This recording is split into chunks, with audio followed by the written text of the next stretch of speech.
Is this thing on? Let's see. We'll just wait for our first viewer to hopefully turn up. Well, I better switch on the live comments this side. Oh, well, it looks like we're 10 seconds. We're 10 seconds in. No Aero Dion Thorn. Where he must have slept in. What was the name of that guy that used to always appear on my streams at the very beginning? And he used to say, "That's 1 hour gone. That's 2 hours gone." What was his name again? That was Milestar something or other, wasn't it? Milestar. That's him. What's happened to him? I don't know. I don't know why I'm so pixelated. I can see the video, but I've got no idea why that is. Hey, we have people. Good evening. Good evening. Yeah. You've seen the title. It's Mamemeister and Chums Talk Pish. Number 3, 4. I don't know what it is. Anyway, how the hell are we, guys? Splendid. Pixelated, apparently. What's that? Yes, he's, yeah. I said pixelated by the looks of it. Yes, and how are you, Mr. Lukozer? Are you all right? Yeah, well, I will be. Yeah, once we got this thing underway, I'm sure all will be well. What the fuck was that? I was trying to make it neater. Is that the best one you've got? Is that your idea of making it neater? Is to have you, enormous and us two squashed over the side? Yeah. That'll do. I'll stop. Alex. I'll tell you what. Now look at the quality of Panther's webcam. It's now improved significantly. He's HD again. What happened? There you go. So whatever it was you were doing when you were fanning around there, it's worked. So there you go. It wasn't in vain then. So anyway, listen, welcome everybody. Thanks for joining us tonight. I don't think I even mentioned that we were going to do this until about 20 minutes ago. It's, there's no structure to this at all. We have got a couple of subjects that we want to kind of talk about, but please fire in any questions that you guys have got. So how's the weather down there, boys? It's been absolutely shit up here in Scotland. Oh, I'm fucking melting today. I just want to, before we carry on, Lee is asking about, he sent requests for the Sid Show 4 from my Google Drive. You're not taking it from my Google Drive, mate. It's going from Alan's, isn't it? You put it on your own one, didn't you? Aye, well, I always upload the files that you send. I always put them onto my Google Drive. Yeah. Oh, well, Lee's having trouble getting them. Oh, cheers for the t-shirt, mate. That's the tour t-shirt from 2017. All right. Okay. Right. I'll take it. I'll take that one away. I'll take that as an action point.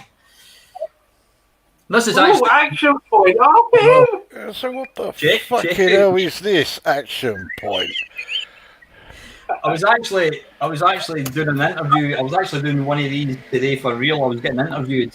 Remember the interview I had a couple of weeks ago, Chris, I mentioned?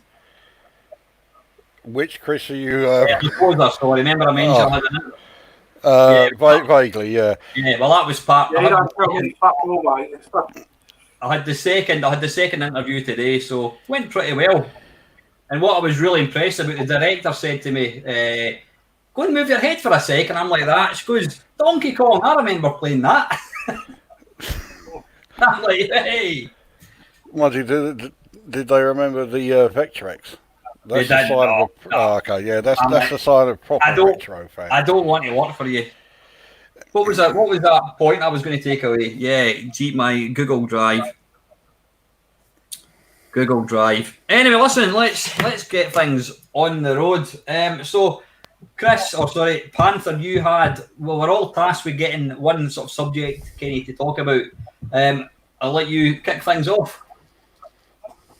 Well, what mine was about the legality of emulator ROMs. Now, we know Nintendo are a bit hot on it, which is fair enough because Nintendo are actually selling the games again across their other systems like the Switch and that and the DS.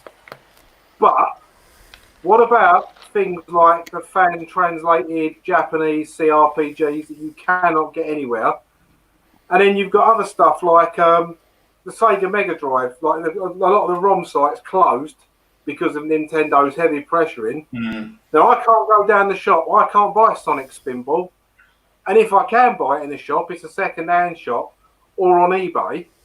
So Sega are not getting any of that money anyway. So what's the harm in, once these things have been sold, of using ROMs? I mean, I'm pretty sure, well, I know we all do. I'm pretty sure a lot of your viewers would use ROMs and emulators as a quick way. I mean, I've just started making videos, and the quickest way to record the Commodore stuff is with an emulator.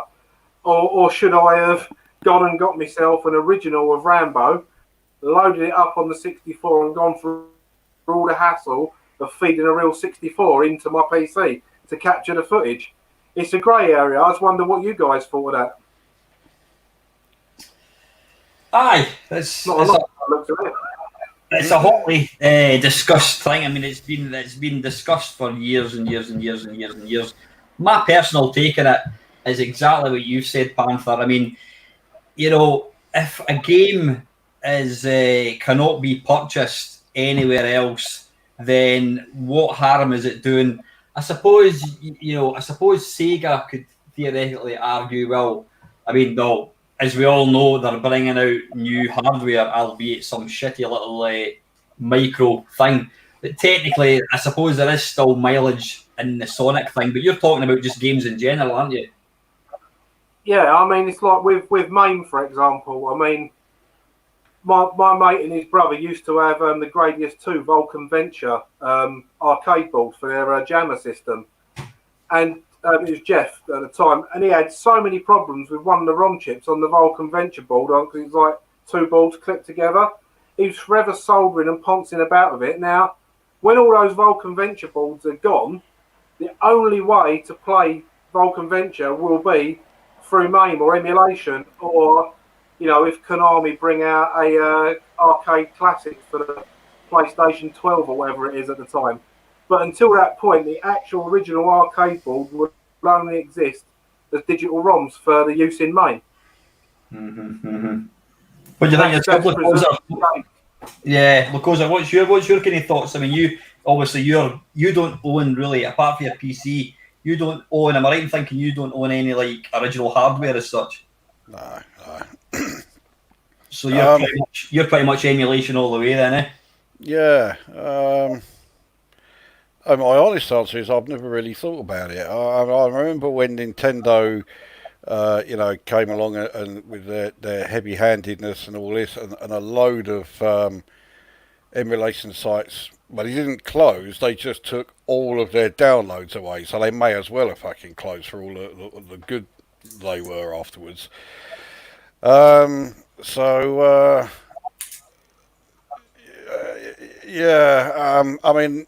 I'm going to download it anyway, regardless, especially as you know, most of the games that I get, Commodore 64, Amiga, Atari 2600, that's pretty much it. And a sizable amount of those are now classed as abandonware anyway. So, as far as I'm concerned, I'm not actually doing anything illegal. So, I mean, right now I'm downloading... So there's not actually any such thing as abandonware. Well, there's someone somewhere owns the right. It's just whether they can be asked with it or not. I think there's a few people like Jeff Minter, I know for a fact, he has basically called his, is it shareware or freeware, all his games you can legally download. Yeah. You've got a problem with that, yeah. Right, yeah, a few of the, actually I think almost all of the Jeff Minter games that I've got, I got from his site, because it said, basically free to download it, do whatever you fucking like. So like when I did my reviews of Sheep in Space and Marmalama, I got those two from his site, and no problem. So yeah, I'd say I've not really given it an awful lot of thought, but I download stuff, a hell of a lot anyway. I mean, right now I'm downloading the Vienna Philharmonic Orchestra performing every symphony written by Mahler. And I'm not giving two monkeys about the copyright on that either. So I think the basis is, well, from what I can surmise, it is the basis is when you download games for free without any money exchanging hands. Is there somebody being affected? Are we denying somebody money? That's kind of where I would class. Is it legal? Is it illegal? Well, I mean, I don't know, because if say for example, my boy's got a N64 and he wanted Diddy Kong Racing for it, and I said, well, I can grab you that off eBay, and it came in a box. It's in really good condition. It looks newish. Nintendo didn't get a penny of that money. That all went to the eBayer. They had their money for that copy in 1997, or whether the game come out. So it is a grey area, and one day, there's not going to be computers running original chips. You can already get replacement sound chips for the Commodore, replacement ULAs for the Spectrum. So they're not going to be original hardware as such, and everyone's going to have digital copies. I mean, I've got an FD to IEC, rather than having a stack of 500 discs that don't work. Mm-hmm. So I'd see it as software preservation. I would never sell any. Like, if someone said to me, "Have you got a copy of such and such?" I'll say, "Yeah, I'll bung it on my Google Drive." I would never sell a copy of anything like that, because it's not mine to sell, and I didn't pay anything for it. So what's the loss? Yeah. No, I think I mean that's always it gets on my nerves about all these games. You buy secondhand games in game. The companies are only getting that money once, and then companies like Game, and I don't even know, is that the only computer store? Every time they sell it to you or me, they're continually making money. So there's a massive amount of money that's actually generated selling games second hand that Nintendo don't get. You know what I mean? Yeah, absolutely. It's I don't know. It's such a weird area. Like I was saying, you've had fans that have spent years translating all these Japanese games that were never released in the West, and they've all disappeared with the ROM sites that have disappeared as well. Mm-hmm. Not all the ROM sites have disappeared. Some of them, there's workarounds you can Google. Yeah. But, can I ask? I mean, I've been probably collecting ROMs. I would virtually guarantee longer than anybody. Not anybody on YouTube, but probably anybody that's in the stream tonight. I've basically been downloading ROMs since 1997, and I've probably had full collection of games. I'm not talking about your PlayStation or your sort of CD-based systems, because they're, quite frankly, they're just way too big. So I've had a full collection of all these games for years and years and years and years, and a lot of the time I get asked for, oh, have you got such and such? And again, I'll say, yeah, not a problem. I'll upload them onto my G drive and let people download them. Excuse me. How difficult now is it if I say, for example, I wanted to download Mario 64, or could I for the N64? How easy is it to do right now? Relatively easy, to be honest with you. Yeah. So I've got another computer on behind this laptop. I will open up a page, and then open up another page, and I will tell you. Does mean I'll have to involve another keyboard, but I've got a bookmark. I'm on the website already. Mario Kart 64. I'm pretty sure Mamemeister already has the means to get that, and yeah, the means.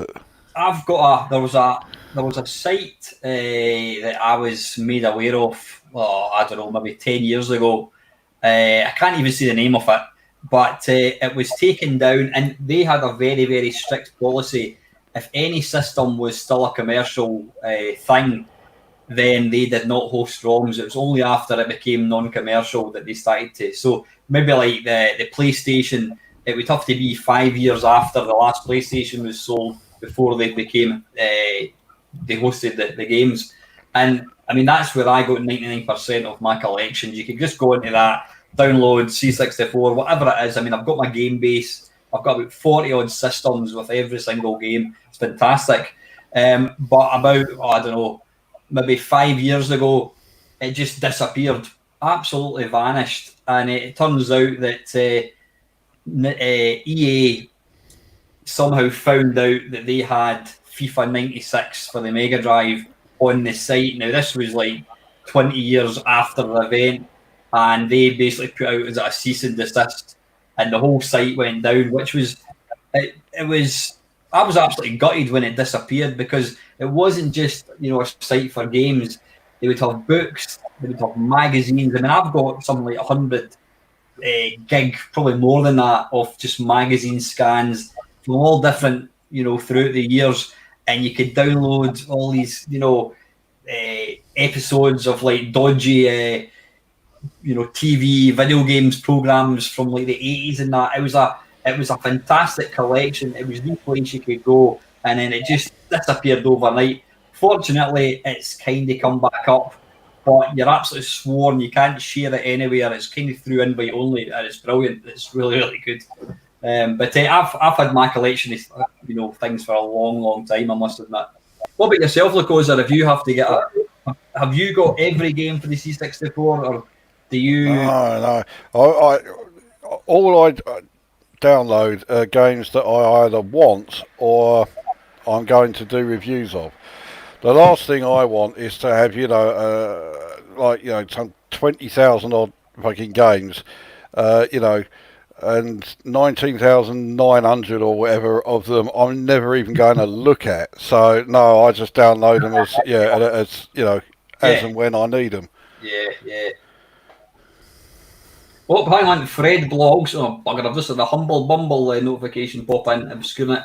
Fred Blogs is asking, does that mean anything to you? No, it's not a bearded Riedling. I'll be honest, I've got no idea. What is a bearded Riedling? It's a bird. Oh, is it? Well, I was going to save it to the end. Yeah, it's the Latin name for a bearded tit. If the cat fits, mate. Just say what so many people think, so You do know you need to come up with another one next week, something a bit different. Fucking hell. Okay. Oh, man. But no, I'll forget. But getting back on track, I mean, I personally don't think there's anything wrong with, games that are no longer financial. They're not making anyone any money. I don't see the point of it. I mean, it can get taken to extremes. I mean, excuse me, I know, Panther, you're aware of this YouTuber. There's a certain YouTuber, I'm not going to say who it is. The person in her intro, what the hell was that went past your window there, Panther? That was a fly on my on my leg. It wasn't a bearded tit, was it, by any chance? No.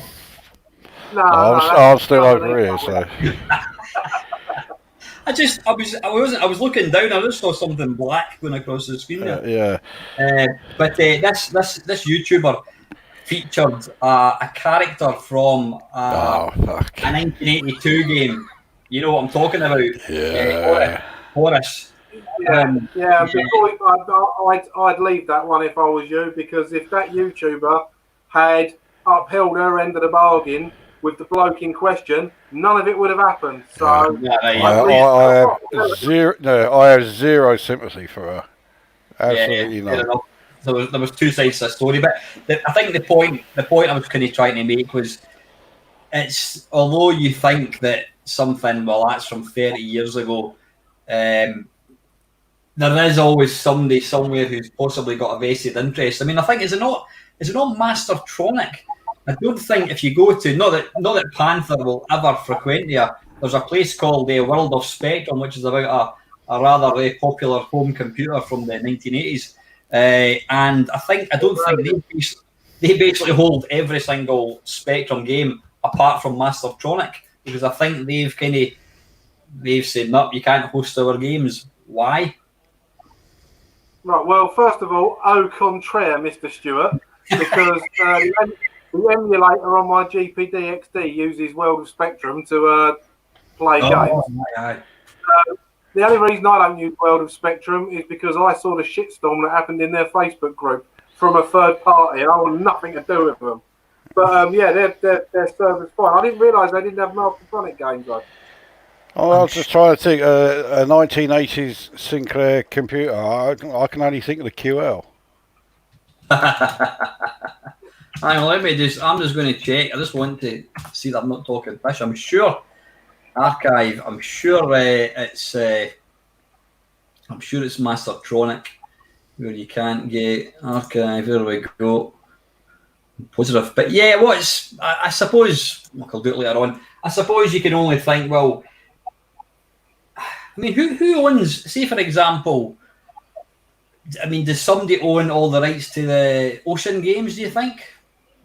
Quicksilver. Well, you've picked a real winner with Ocean. I think there's a bit of a shitstorm going on with them as to who owns the rights to it and whatever. I don't know who does, but I know there are. I think it's something like 2, maybe even 3 people are all claiming to own the rights to it, and yeah, there's let's say there's a lot of arguments about it. Right. Were they not? I'm sure they were. Were they not taken over by? Was it Laurie ACL or whatever? Oh, I think it was Infogrames. I know it was some French publisher. Yeah. So yeah. It happens with a lot of things. I mean, when the Fast Loaders were doing the Ninja Musicology, you know, the music from the Last Ninja played progressive metal style. That Kickstarter started, then it was taken down because the guy, is his name, Mark Cale, copyright, trademark, I better put that on there, from System 3, kicked off about it. The Last Ninja was his property. And there was a bit of a hoo-ha. And Ben Daglish was still alive at the time. He put his 4 penneth in. That's when I actually, the first time I spoke to him, and I believe Matt Gray might have got involved as well. And they were like, well, hang on, the music belongs to us. We own the rights to that music. So what they had to do was they had to completely redraw up the entire Kickstarter. Instead of being called the Last Ninja Trilogy, it was called the Ninja Musicology, with loads of copyrights to System 3. Because at the time, System 3 and Mark Cale himself were looking to do a new Last Ninja game and put it on Kickstarter. Nothing's ever become of it, but that's what they were intending to do. So I can understand they were looking after their IP, but the way they went around it, instead of talking to the guys at C64 Audio and like Yala from the Fast Loaders themselves, he just went nuts, sod it, and went bang and just chucked the equivalent of a copyright strike in on Kickstarter. So that Kickstarter was lucky to succeed because it started something like 3 or 4 weeks late because of all the legal tussles that were being sorted out. I mean, it's funny how. Sorry. I'm saying that's the same sort of thing. Yeah. Obviously, you know, the copyright doesn't just extend to the games. I mean, we've got things like the Commodore 64, Atari. We've all heard about the about Jeff Minter was going to bring out. What was it? Was it TXK? I think it was for the PlayStation and also for the PC. And Atari jumped in and says, "No, you can't use this. That's our IP." A lot of people were saying, "Well, that's just bullshit," because you know what do the Atari is just a label that's owned by Suits, probably somewhere in America. They don't understand the history of it. But you know what? As much as I'm a massive fan of Jeff Minter, he's made a shitload. Well, I wouldn't say shitload of money, but he's made a reputation based on stealing graphics, sound effects from games. You know, how many Tempest clones has he made? So I think he done pretty well to kind of get away with it for so long. But you know, people were flaming Atari to bits. How dare they stop Jeff Minter releasing this game? You know, and it's the same way the 64. They couldn't call it the Commodore 64 because some other bugger owns Commodore. Is that the case? Yeah, it's true. There's Commodore business machines. Fortunately, the guys at Retro Games worked with Cloanto, who own the rights to the kernel ROMs and that. Oh, So it's a fully, even though it's a version of Vice 2.4 running on it, it has got the licensing to use the ROMs in it. I see. So if you own this 64, then theoretically you're entitled to run one Vice. So is technically, are we breaking the law running one Vice if we're using? Does that use C64 ROMs? No. No.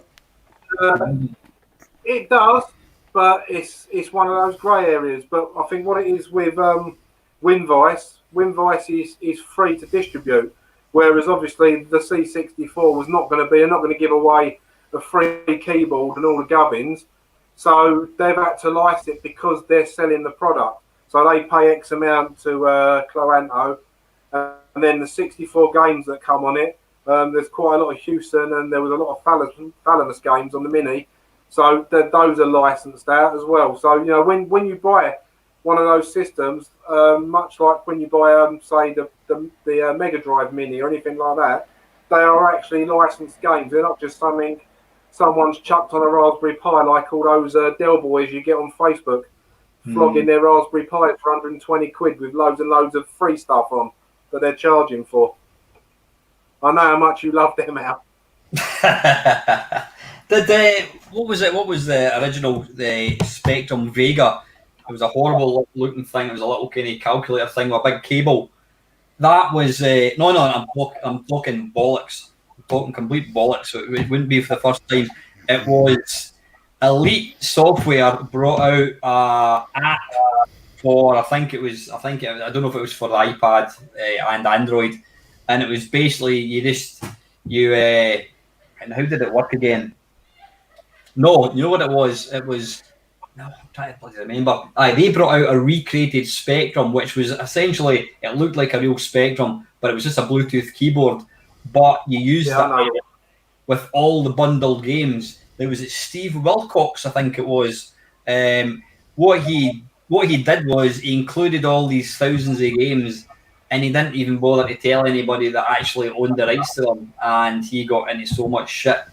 And a lot of program, I remember reading about it in way this program would call it World of Spectrum, and there was some people saying, look, even if he had just said to us, look, mate, do you mind if I use that game and that game that you wrote 30 years ago? He'd say that's fine. He says, but it was more or less just he was quite stubborn about the whole thing, and he wouldn't admit to basically stealing people's property to try and make money.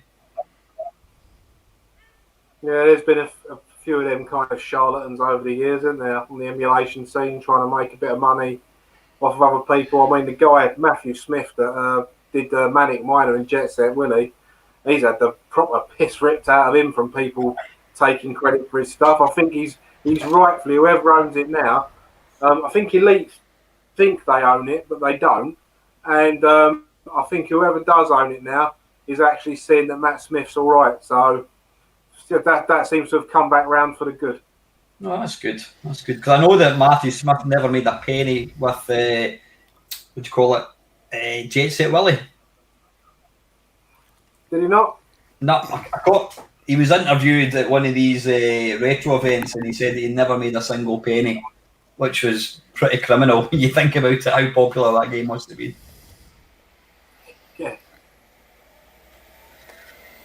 Yeah, just seen the older gamer Steve is saying that World of Spectrum don't have ultimate games either, do they? Yeah, that was another one. I suppose they did bring out what was that game on the Xbox? They brought out a collection of their games. So I suppose some of these companies still think that they can kind of get money out of it, you know. But yeah, just. So I've got the comments up on the other screen because I'm moderator and I've had to allow some comments. Anything with swearing gets kicked off it. So, have we got any questions from the panel?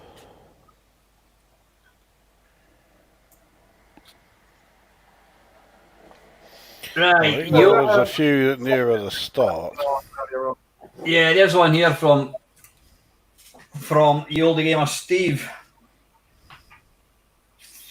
Who wants to take that one first? Well, when we asked this in the last one, Alien. You did, yeah. That has, I mean, that has a jump scare that still works to this day. When you encounter the alien, whether it's the first time or the 21st time in you go, it always makes you fucking jump. And and it's obviously it's entirely down to the sound effects, because of course the bulk of the game is played not in silence, but it's very, very quiet, because the only sound effect you've got is like the heartbeat sound of the character that you're controlling. You hear these occasional sort of very simple sounds when anything moves from one room to another, but you haven't got a clue what it is that's moving. It could be another member of the crew, could be the alien. I mean, it could be Jones the cat for all you fucking know. And then suddenly the alien comes along and the whole thing just fucking goes absolutely ballistic, and this almighty sort of like alarm going off, and it never fails to make you jump every single time. I've long since lost count how many times I've played it, and it still does it today. Have you done unless you're making a video, Chris, because I watched your review of Alien, hoping to see the alien at the jump scare. And it never fucking appeared. Well, you need to get. It just had to happen when I was doing a video with it, didn't it? It didn't show once in the entire fucking review, and I think every review went on for about half hour. Yeah. I would pay good money to see Lukozer shut himself when that alien jumps at the screen. Yeah, definitely. Be careful what you wish for.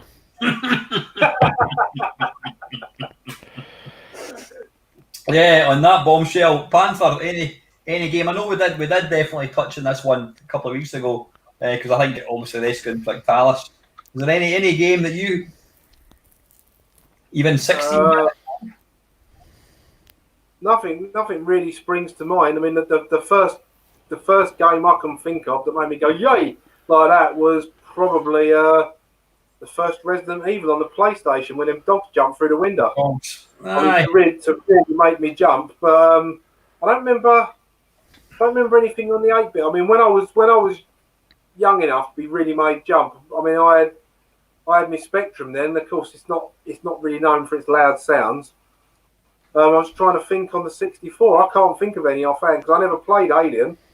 So the closest I've got to playing it was watching Lukozer's review, and you still didn't see the fucking thing. I couldn't imagine. I'm just about to say something and I'm about to contradict myself. I was going to say I couldn't imagine a jump scare. I mean, the old 8-bit machines, they weren't the most impressive graphically. So am I right in thinking, Lukozer, the jump scare was it partly the graphics, but was the sound? Did the sound play a bigger part in the sort of jump scare? Yeah, the sound played a bigger part. It wasn't entirely due to the sound, because you're so used to this sort of like green screen showing the layout, and then suddenly just bing, it completely changes. So yeah, the visual plays a bit in it, but the audio is the majority. Yeah, but then to completely turn on its head. If any of you guys played 3D Monster, what do you call it? 3D Monster Maze? What's it called? The ZX81 game. The ZX81. Have any of you guys actually played that? Yeah. It's bloody impressive. It really is. Yeah, for an unexpanded ZX81, it's fucking amazing. But and the fact that so the guy that does the Chipsid show, Max Hall, I don't know how far he's got with it. I'm not sure if it was for the Spectrum or for the C64, if he was doing all of them. He was coding a new version of 3D Monster Maze, but he was making it look exactly like the ZX81 version. I saw some screenshots of it, looked the part, but I'm not sure how far he's got with it. Yeah. I mean, it was... Sorry, Chris. I was just is he adding audio to it, or is he keeping it completely faithful? I have no idea, mate. I've only seen shots, and he's just working on the monster maze again today, sort of thing. What about did any of you lads play like Dungeon Master or Eye of the Beholder or any of these games? I loved Dungeon Master. Did they not have jump scares? There were the occasional jump scares especially if the mummies came along. You know, you're carrying the. This is going to sound a bit innuendo. You're carrying a torch, and the light is fading, and you suddenly notice that you're taking a hit from one side. You turn around, and there's three mummies all like right at you. So that could do it. I wouldn't say it was known particularly for its jump scares. I mean, the atmosphere in Dungeon Master was fantastic. Eye of the Beholder, less so. Although a couple of days ago, I don't know if it was GOG or if it was Humble Bundle. They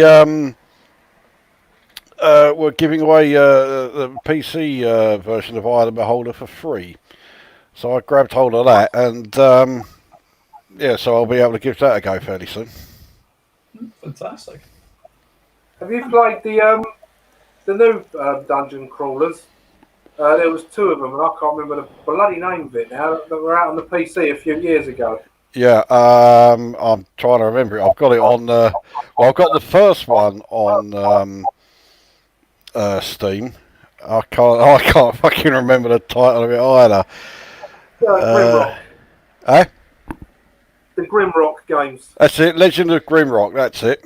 Yeah, I got the first one, but I don't have the second. Not bad. Well, the first one, I also got the mods that you could get for free, so that you were playing Dungeon Master in it. Yeah, that really is well done. What about the original 3D Wolfenstein? Was that not a bit of a jump scare thing, or maybe not? I don't know. Never played it. Never played the original 3D Wolfenstein. No. The DOS game. That was, and believe it or not, that was inspired by Wolfenstein in the C64. Yeah. That went on to obviously spawn. I still maintain to this day that every first-person shooter they make, still all the Call of Duties and that, they are all pale insignificance beyond Unreal and Duke Nukem 3D. Those and Quake 2. Those were the pinnacles of first-person shooters. Now it's just all graphics and glitz. Yeah, Unreal was definitely one. I mean, that really did just fucking blow me away first time I played that. It was one of the first PC games I ever played, and it still sticks with me today. I've got a version that runs on Windows 10, which is nice. Yeah, I've got one that runs on Windows 10, and I still play it occasionally. I think it's every bit as good now as it was then. I don't give a shit that the graphics dated. The atmosphere that it generates is just fucking fantastic. What was your opinion? What was your opinion the very, very first time you saw Doom running on a PC? Right, confession time. I've never seen the original Doom running on a PC.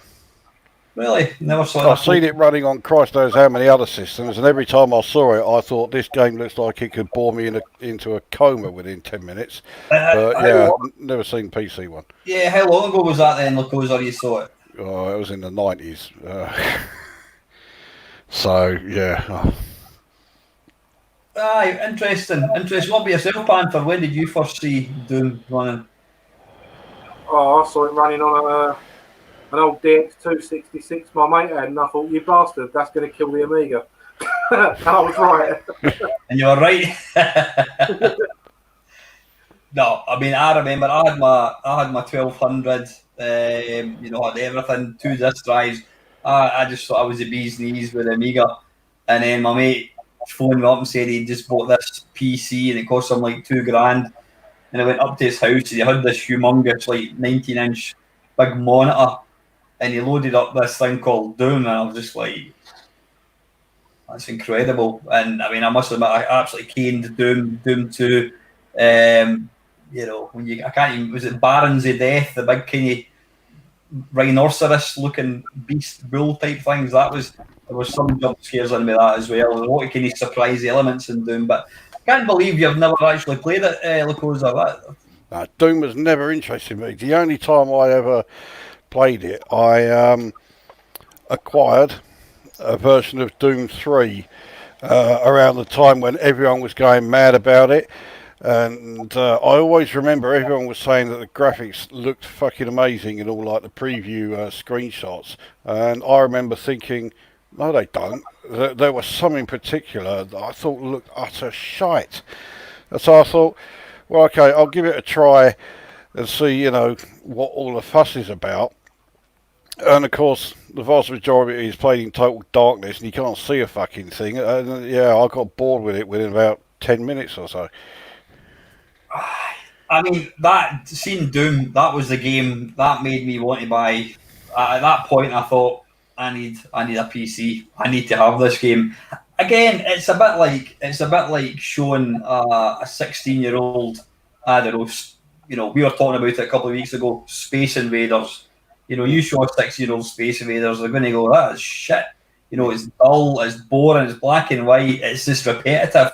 And he would be right, but to look at that game from 1980 or whatever the hell it was, you see it in a completely different light. And looking at Doom now, I mean, Doom, you can get it and everything. I've got it in my bloody VR, and it looks shit. It looks blocky, and I probably wouldn't play it again. But back then, it was Doom 3 to me is not Doom. Doom 3 is the same as every other first-person shooter that's ever come along. But seeing Doom running for the first time was a bit of a wow moment for me. Definitely. Yeah, I'm very fussy about first-person shooters. They can be great, but the vast majority of them are just absolute fucking toilet. I mean, I love Unreal. That was a love Half-Life.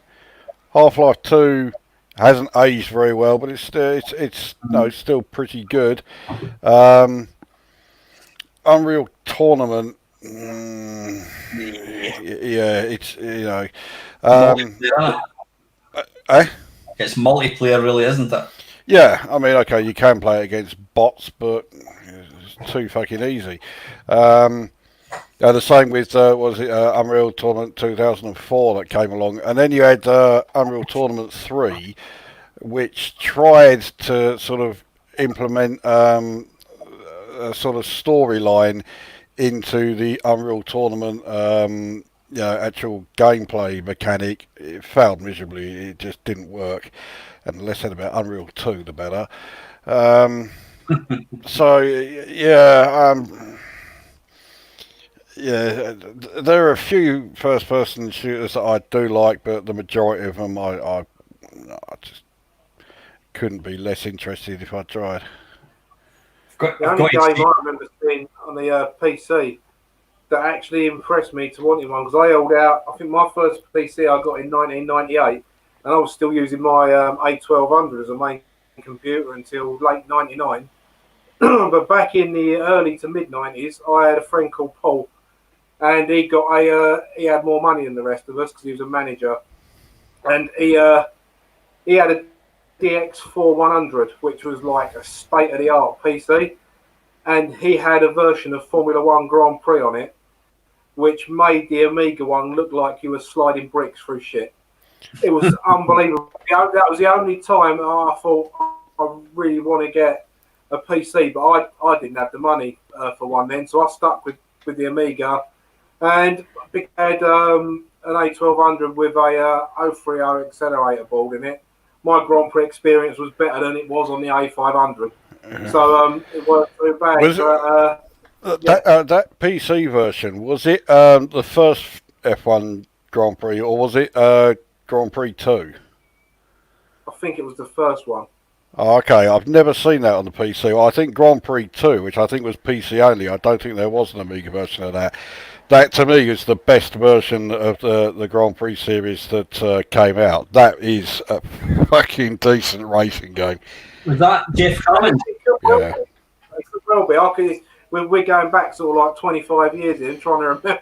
Yeah, that's right. I mean, it sounds like it's the right sort of time frame for it, because when I got my first PC, which was in '99, Grand Prix 2 was one of the games I was able to pick up like a software bundle. I basically could choose any 5 games I liked. Okay, and and I got Grand Prix 2 as one of them. And yeah, it's just fucking, it's just so good. Was Grand Prix 2, was that Jeff Crammond? Oh yeah. He did all 4 of them. He did it on the PC. There was never a version of Stunt Car Racer on the PC, was there? Not that I know of, no.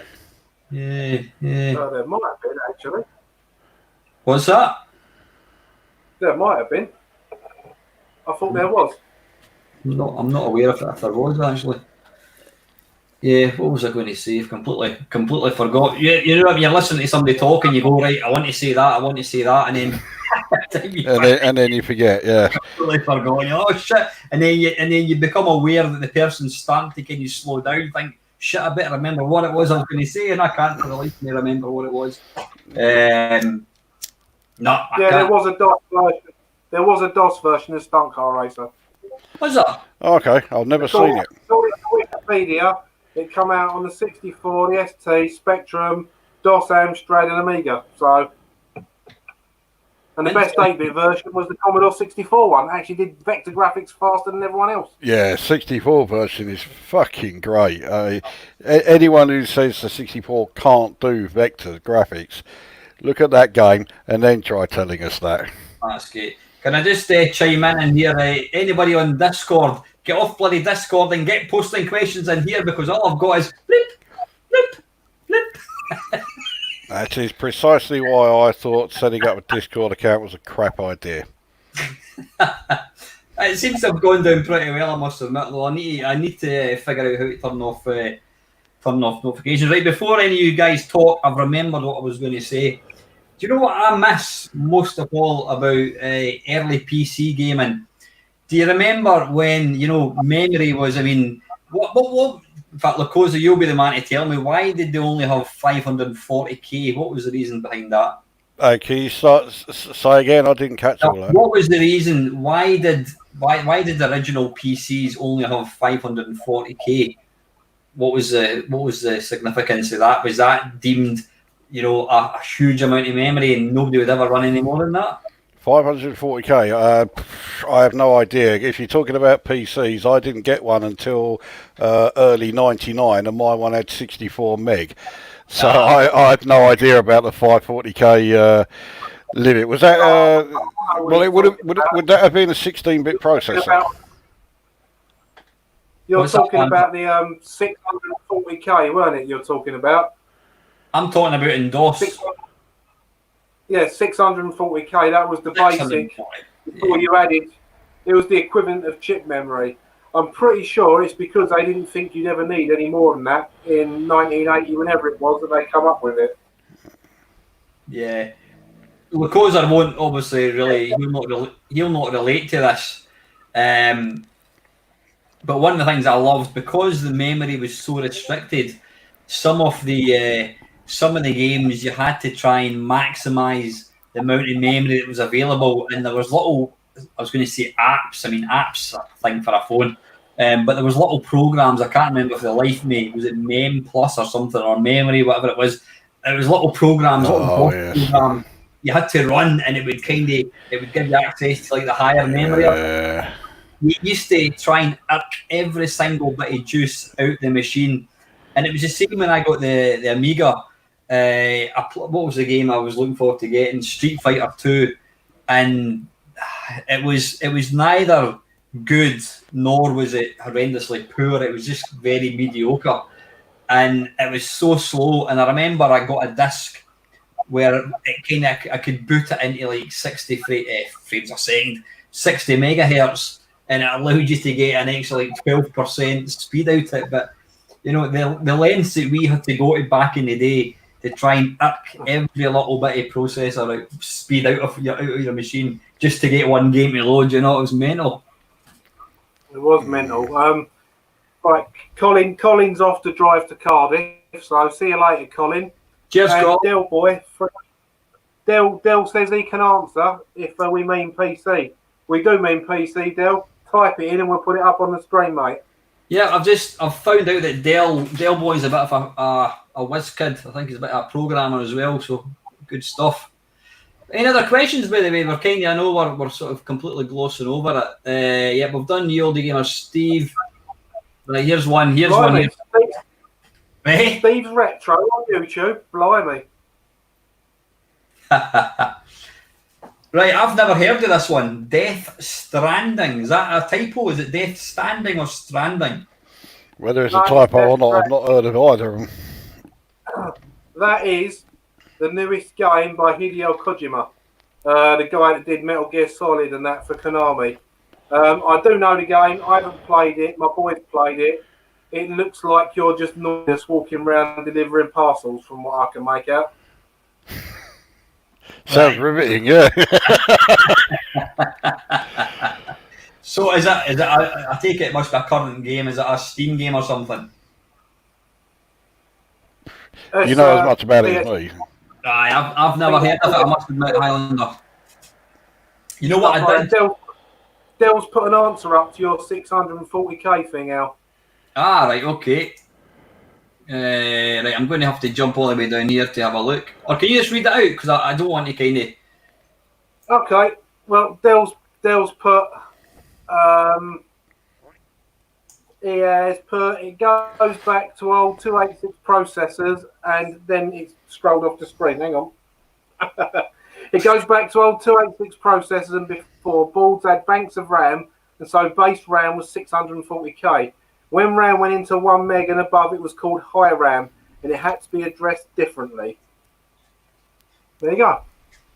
There you are. You then loaded drivers high to free up base RAM. Now we know. People that get into PC gaming now, you've got a thing called Steam. You know, PC gaming back in the day, I mean, it was horrendous at times. You had to fanny about and configure. Even like, I mean, I've lost count the number of hours that I used to spend huddled over a PC, putting Windows back on. I would be playing a game till 1 o'clock in the morning, and then you'd get the blue screen of death. You're like, bollocks. And then you'd switch your computer off, reboot it, and it wouldn't boot up. And I would be like, right, you know what? I cannot go to bed until I have got Windows 98 put back on, or Windows 95, and I need to make sure I've got my I need to have my internet working. So I need to dig out my AOL disk, and I need to get the driver, and you know, just sitting there hunched over the keyboard like that, half asleep, watching this thing ticking up. I mean, nowadays you put Windows 10 on a PC and everything just works. It wasn't all that. It wasn't easy like that back in the day. I'll tell you, I can't remember which year it was. It was probably 2001. It was April. I don't think it was April the 1st, but it was some April. And I was sitting there using my PC, a Windows 98 PC, and all of a sudden the screen went black and it rebooted. And I was like, what's going on here? So I went to reboot, and it just kept up saying abort, retry. And I looked at the contents of the disk, and it was all little weird smiley faces and that. And I thought, oh, wow, what's going on here? So I had loads of stuff backed up on CD, because when I bought my first PC, I got a CD rewriter.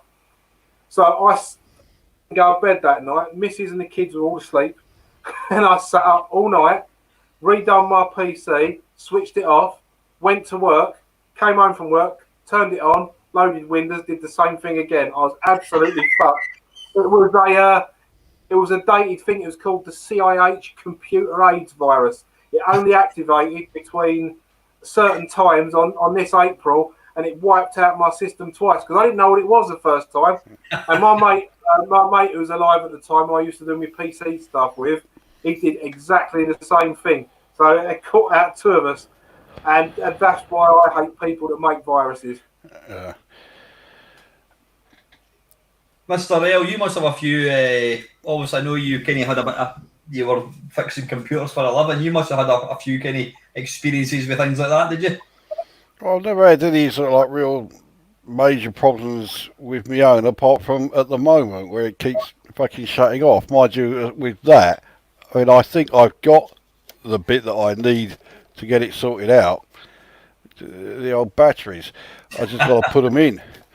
The trouble is, it's where the fucking tower is. It's so difficult for me to get to because my fucking knees and my hips are so fucked up. I've got to crawl down there to get to the fucking thing, so I constantly keep putting it off. I've gone through. I could probably write, an entire encyclopedia on the excuses I've used to not get down there and put these fucking batteries in. I mean, I'll do it at some point, but yeah, I've never really had too many problems with PCs because, well, I learnt how to put them together pretty quickly. I had my first PC in '99, and by 2000, at which point I was then living in Canada, yeah, I was putting them. I put my next one together myself, and then I was building them for other people, and that's how the old Lukozer computers all got started. So yeah, I've never had any sort of like major problems, but just about everybody else I know has done. I think, well, either I've been fucking lucky, or I'm doing something that no one else is, but I haven't got a fucking clue what it is. So yeah, I'll just put it down to luck. I think for me, I when I first got my PC, I had to buy DOS and Windows 3.1. Other than playing solitaire, I couldn't figure out what benefit Windows actually had. I think I could run Word, and that was about it. Windows 95 was so buggy. Then they brought out Windows 95. Did they bring out Windows 95.5 or something? I know they did do some sort of like update to 95. I'm not sure what it was. Then, I actually never had that many problems with 95. 98 was a complete fucking abortion. I despise 98. I had nothing but problems with it. Well, that's the weird thing, right? A lot of people always say it's better than ME. I had ME on my PC for about 2 years. I never had a single BSOD, never had any problems with it at all. I mean, okay, it was yet another one where I acquired the version. I must have just got a fucking good version when I downloaded it. Never had an issue. you know what they had? They had the special edition. Was it 98 SE or? Yeah, 98 SE, which was slightly better than the original, but it was still.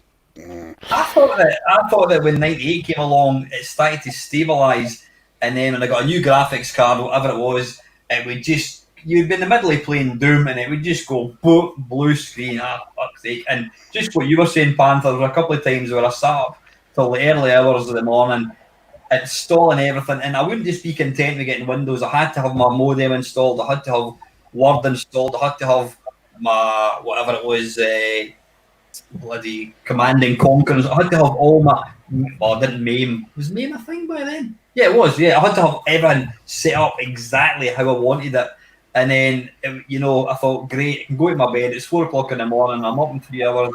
And then got home from work, switched it on, started the game. Boom, blue screen. Instantly, you're like, fuck. Yeah. The best thing Microsoft ever did was junk the 9X versions and build the rest of the Windows versions on NT.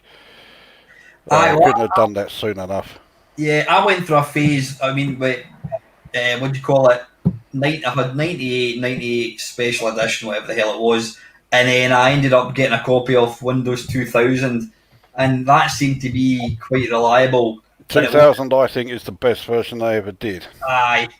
I just think of the blue screen. All it had was the blue screen. Which I liked. I like the desktop to be kept, nice and clear. Even now, I mean, I don't. Actually, can I share screen? Can I share my desktop? Certainly can. While he's doing that, I'm going to say hello to a few people. Yeah, go for it. Just to confuse things, another Chris, Gadget UK 164. All right, mate. Sterner stuff with the beard. That is my desktop, if it's showing. I've just got a white screen. Have you? Yeah, I've just got a white screen as well. Okay, so it's not going to show the desktop then. All right, well, so much for that idea then. Yeah, I've got 4 icons on my desktop, and you know, that's it. I just like it kept. Well, I have in the taskbar. I've got the like toolbar set up, so all my programs are in one toolbar. All my you know, games that don't use launchers are in another toolbar, and that's it. So they're all still kept hidden away. Yeah. But I found when XP came along, to my mind, XP up until probably Windows. Fucking thing. Well, Yeah, go on. I thought you were going to fire a rake of Fox at me because I like XP there. XP was actually a really, really nice operating system. I thought it was really good. It was stable. And then, I mean, I worked at Sky Television for a couple of years, hated it, worst job ever. And they point blank refused to kind of upgrade until fairly, I don't know, maybe 5 years ago, because XP was, everybody ran XP. But I think Windows 7, I liked Windows 7. I reluctantly went to Windows 8, and now I'm bloody stuck with Windows 10. But to be fair, I find it all right. It just works. Windows XP, the thing I always hated about XP is that the Scully, fuck it, I cannot talk tonight. Fucking hell. The colour scheme on Windows XP looked like it had been done by a 5-year-old. You know, big bright green start button, big bold blue bars, you know, nice big red X. It's like, who the fuck is this aimed at, you know? So I always thought visually XP was a fucking hideous monstrosity. But yeah, it did actually work. So I guess I can give it that, yeah. Windows Vista, everyone moaned like fuck about Windows Vista. Again, I had no problem with it. I thought it was perfectly fine. It was a bit of a resource hog, but at the time when it came out, the PC I had then was pretty good for its time. So I never had any problems with, you know, like memory usage and stuff like that. And then along came Sarah. Oh, God. I was going to say, the thing with Vista, I think they put it out too soon on machines that couldn't handle it. So if, like you had a machine that could, I went with my mum to buy a PC, and she got one that had Vista on it, and it just didn't seem to have the power to run Vista. I ended up putting XP on it for her, and it was perfect after that. So it was all right if you had the resources to run. Yeah, I think they had too much. There's a video that I watched. I was just looking for it there just now on YouTube. I can't find it, and it's some guy playing every single Windows intro on a piano, and it's fantastic. it's one of these things that YouTube was made for. I mean, from Vista onwards, it's always used the same fucking one, hasn't it? I don't know. Yeah. So, ding, ding, ding, ding, ding, ding, ding, ding, ding. There's various ones, and then like. You know what? It sounded just like I had just switched on a PC. Then it was uncanny. You better go and check it, mate. Well, you don't even want to know the suggestion I made before all this started tonight, before you came on, mate. It involved us 3-part harmonising the Mamemeister theme tune. Oh, fuck yeah. Yeah. What was that? I didn't quite catch unless you want a lot of bass notes, the best thing is to leave me well out of that one. Well, funnily enough, Alan said you could do the bass. I was only doing the pa-ding at the beginning. And you were going to go the ka-ding. Yeah, that was it. That reminds me, yeah. People were asking about just completely changing subject for a second. People were asking about the 8-bit face-off kerfuffle intro. That is indeed a real Spectrum image. What I did was, I've got my mate Mark, who's a graphic design artist for a living. He cobbled together the picture. He's got the guy. He's got the Magic Knight there, isn't it? What's that? He's got Magic Knight there. Hasn't he got Jet Set Willie there? I think he's in it. And what else is in it? There's also the guy out of Chucky Egg, and there's the camel from the original Attack on Camels, yeah. the one that Jeff Minter described as two men in a costume, was it whatever it was. So that was the original thing, and then my mate Steve Snake very kindly put it into a tape image. I thought it'd be dead easy. I thought I'd be able to use Spectaculator and just do, create a tape image, but there was a lot more to it than that. So Steve very kindly configured a tap image for me. Now, considering Steve wrote Kega Fusion, NBA Jam on the SNES, amongst other, your favourite game, what's it called again? Oh, blimey, that cute game. What's it called? We climb up and down ladders and it's not raining. What's that? Rodland.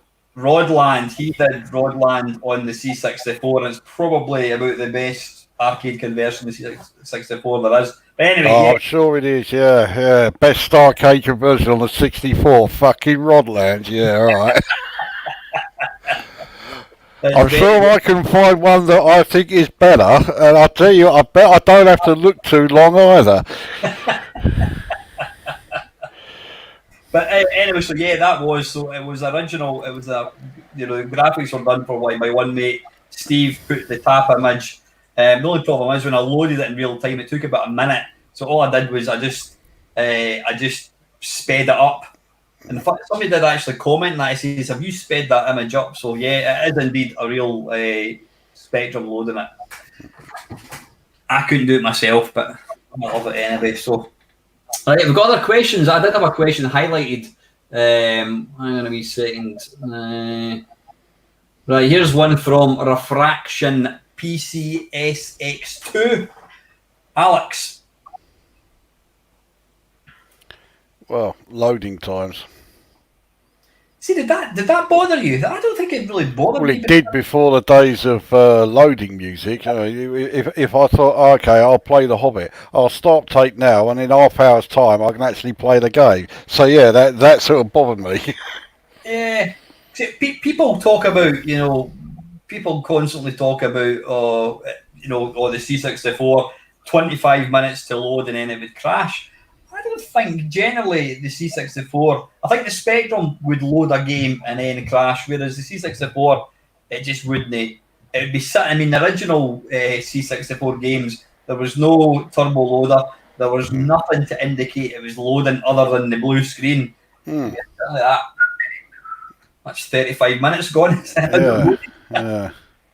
Well, I kind of proved that some of the loading theories in my Rambo video last week. Well, see, I had no idea that Rambo took 6 minutes to load. It always seemed so much quicker now. So that showed that, loading music really did help. The time just flew by. Well, especially if the loading music was any good. I mean, if you were playing any games by Elite, then the chances are, it felt like, a 5-minute game actually took 15 minutes, with that thing going on in the background. But yeah, I mean, I was off the very early days that, the first few games that I bought, your Crazy Kong by Interceptor Micros, it was, the tape was literally about 3/4 of an inch thick. And it was probably, I don't know, it was probably a good 15 to 20 minutes. Something that Custard Horror has just said, 45-minute loading times were a thing. Gunship and Sci-Fi Trading Company. I had both of those games, I remember those 45-minute loading times only too well. 45 minutes to load? Yeah, in Sci-Fi Trading Company, if you wanted to select your own crew rather than just have the pre-selected ones, 45 minutes that took the load. Fucking hell. I like my least favourite things were, because, my first computer was a Spectrum, and my least favourite thing on that was not having any joystick ports. And my favourite 8-bit is no surprise is the Commodore 64, and again that's joystick ports. I would have preferred it if the 64 had a joystick port one each side, because I remember playing games with my mates and someone would do that and whack the space bar or do something not supposed to, reset a game or the thing would slide across the table. I wish it had ports one each side. Did any of you guys use it? Was it what the hell was it? Was it not a safety pin? A paper clip to do the reset thing? No, I remember when that was shown in the Zap 64. Was it? It was Gary Liddon who Is that right? did Was it that. Gary that done it? Yeah, and even though he made it quite clear, you do this at your own risk. If you fuck it up, there's a chances are you can, your 64 could blow up, sort of thing. But there were still plenty of idiots who did it and then got it wrong and were all moaning at the Zap about it. I used to have a actual switch with 2 wires coming off of it, and I soldered tin to the ends of them, and I can't remember now which port out of the 2 and which pins you had to put it on. But basically, I could put them in there, leave it, and then just press the reset switch. And then I ended up getting an Action Replay 4 that had one built in anyway. But me and my mate Dean, we both had one of them, just a simple, big round plungery switch with 2 wires sticking out. We used to chuck in the back of the computer. Why we didn't build them into a plug, I don't know. It was much more fun. Chuck the wires straight in the port. Here's a slight variation on what Alex is asking. We all know that we're all C64 men, first and foremost. Was there any one thing about the C64 that you would love to have changed? I don't mean, I want it to have 300k memory, whatever. Was there one thing you thought, you've just said, Panther, about putting a joystick port on the other side? Anything else that kind of annoyed you? Well, a reset switch would have been a godsend, but I'm trying to remember, did the 128 have a reset switch? I don't know. No, I don't know. What's that? I said, not Chris Gadget, UK 164. If anyone's going to know, it's likely to be him. He's absolutely going to know it, right? Yeah. Anyone watching? Did the 128 have a reset switch? I think it did, but I don't know for sure. I'm just having a wee scroll down for questions. We're all, because I'm a wee back at the start here talking about emulation. But I mean, for me personally, was there anything about the C64 that I would have changed? I don't think so. Yeah, I used to be a wee bit jealous of the fact that my early games took a lot longer to load than my mate Spectrum. Plus, he had really nice loading screens. Best loading screen in the world ever was Attic Attack on the Spectrum. That's a beautiful thing. If you can just share your screen there. 64 was a good loading screen. What was that one, Chris? So I didn't catch that. Yeah, if you can just share my screen. Oh, sorry. Yeah, of course I am. So this is a 128 PCB. Can you see my mouse cursor okay? Yeah, I see it.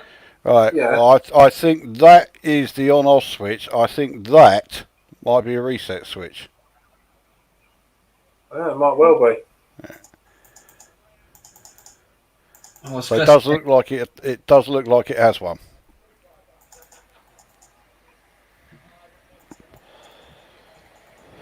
Anybody can confirm that, but no, I don't think there's anything. I don't think. There we are. Gadget UK 164. 128 did have a reset switch. Hey.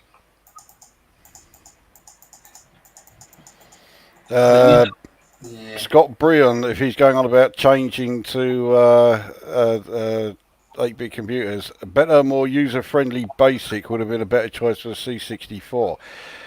Have you ever tried programming a C128? if you're used to Commodore 64 BASIC and you look at the listing for a Commodore 128 program, it may as well be for, it bears no resemblance to anything you've seen before as far as like 64 listing. All these different basic commands in there, and you think, where the fuck did that come from? I must have got too used to Commodore 64 basic. The 128 one just looks weird. I mean, I dare say it's a million times better because, the Commodore 64 basic was fucking horrible. But, yeah. Talking of 64, I reached that magic number in subscribers today on YouTube. I was telling Alan earlier. So I don't know if I want it to go any higher now. 64. Oh, okay, yes. Well, you could go mad and have it go up to 128, and there you go. Set the limit at that. Can anybody answer that? which game was it that allowed you to play Space Invaders with the main game load? Was it not called Invader Load? I think Invadey Load, yeah, there were quite a few Mastertronic games that had it. Was it had that? Yeah, well, it had the one man enjoyed music playing in the background, but I don't think the game itself had the Invadey Load system. I can't remember what one it I'm was. not going to look because last time I read out a list, I never heard the end of it. Well, I know Mastertronic's re-release of Invasion of the Amazon Women had it, and I had at least one other Mastertronic game that had it. But yeah, there were a few Mastertronic games that had the Invadey Load on the thing. See, when a C64 game loaded, you would eventually get the loading screen, and then maybe I don't know, maybe a couple of minutes before it finished loading, it would disappear. Was that because it had to then use the memory that was the screenshot was taken up for game? More than likely, yeah. What was there any one game? Was there any one game that sticks in your mind as the game you played? It's on Wikipedia, otherwise it's tempting to read it out. Right, there you go, yeah. Invader Load. Yeah, was there any one game that just sticks in your mind? That game that you could never ever get to load, or it took 100 goes to load? Any one game? I can think of a couple. Well, I remember going through a few months, if it may have even been longer than that, where our tape loader was just completely fucked and nothing would load in it. I was getting seriously fucked off with it. In the end, we got rid of it and replaced it. So, yeah, for me, for a while, it was all of them. The problem was when you started messing about with the C2N with a little screwdriver. Once you touched the heads, that was it. You were always going to change it for every single game. Well, I never had the C2N cassette recorder. Originally, we had I forget what it was called, but it was the one that came out around for the VIC-20, and we had that. And then we got some third-party one, which made a fucking hell of a racket while it was, playing the tapes of that. But at least it worked, so we were happy.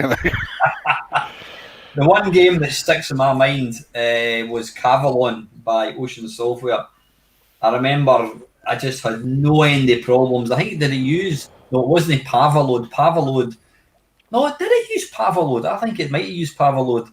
And it allowed you to rewind. If it came up with a white screen, you could rewind. And the amount of fucking about I had with that game. And I actually took it back multiple times.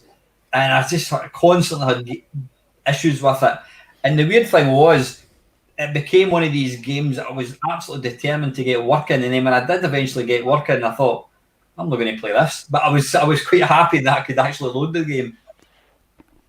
Yeah, I used to have quite a few problems with games that use the burner loader. I think we were two of us talking over there. Come on. I was going to say I prefer the tape deck I've got now because it's got an SD card in it and just loads of tap files. Yeah, that's the best kind, yeah.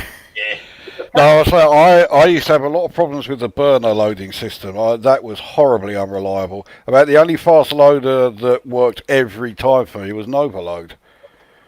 Novaload, yeah, I think loaders did become more reliable, didn't they? Yeah, burner when it started was fucking hopeless. It was horrible, but the Novaload one worked great right from the word go, and as they kept on improving it, it just got better and better. I'm just thinking. I had a copy of Gyrus for the C64, and it never used to load properly. It used to get to the end. It used to come up and say ready with a flashing cursor, and then 5 seconds after that, the tape had stopped, and you had to type in SYS 4096 or something like that. Yeah. But the game would run. So it was obviously it was a shit copy, but it worked like that. I also remember I used to have big problems with two games in particular, and they both did exactly the same thing. There was Master of Magic and Ghosts and Goblins. Once it loaded, once the game started and you got like the title page, you had to start within like a couple of seconds, otherwise guaranteed it would crash. But once you started that first game, it was fine. But yeah, if you let it run for about like 3 or 4 seconds, well, it would just fuck up.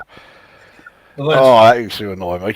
There was one game, and I did feature it in games Water Broken, I think I called it, and it was the first one I ever done. It was the Karateka. That's a great game, Karateka. By Areola Soft. Yeah. On the Jordan Mechner's first game, I think. That's right, yeah.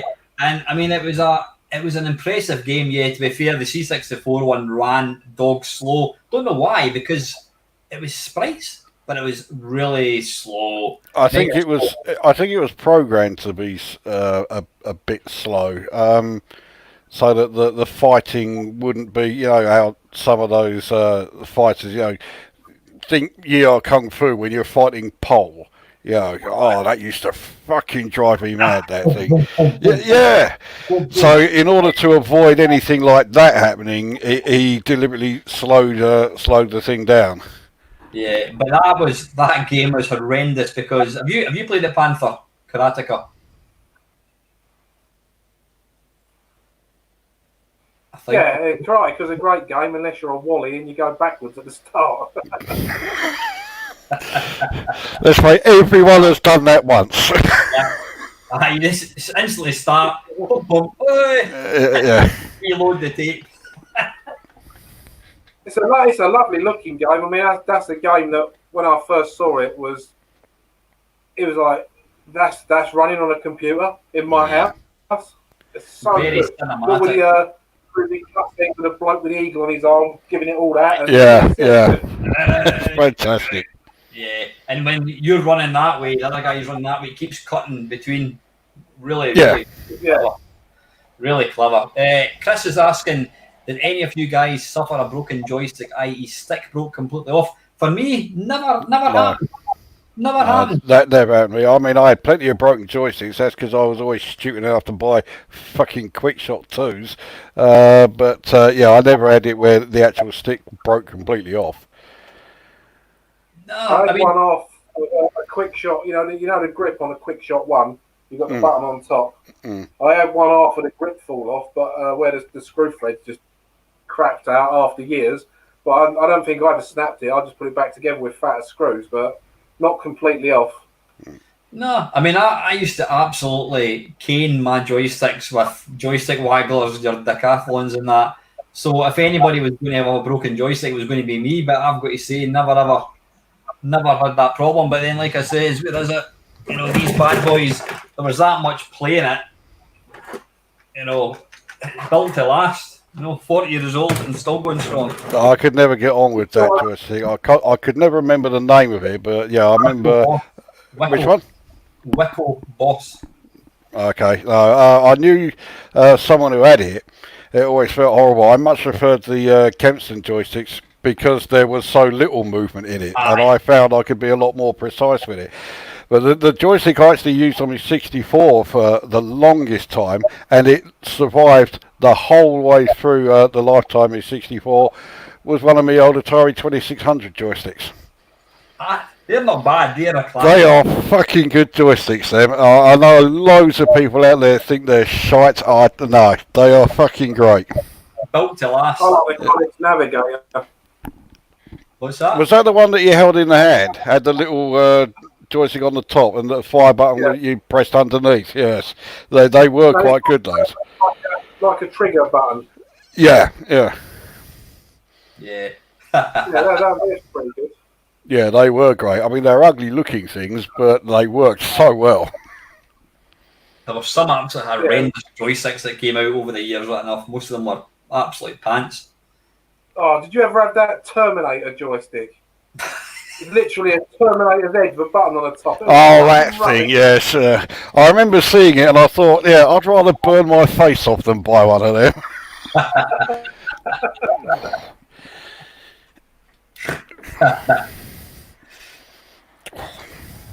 There's one for Mr. Panther. Oh, I've already addressed it for him as well in the chat while he was talking. So, no, I couldn't. Yeah, that's fine. No worries, mate. But yeah, no, I couldn't. I had a check on Cordian, and I couldn't see anything on there under Glory, right? So, Good stuff. Just we're going to be doing for time. We've got about another 5 minutes. Any other questions that you boys can see? It's a pity somebody. It's a pity when somebody's posting a message they can't highlight it as a question because you've just kind of got to scroll through them.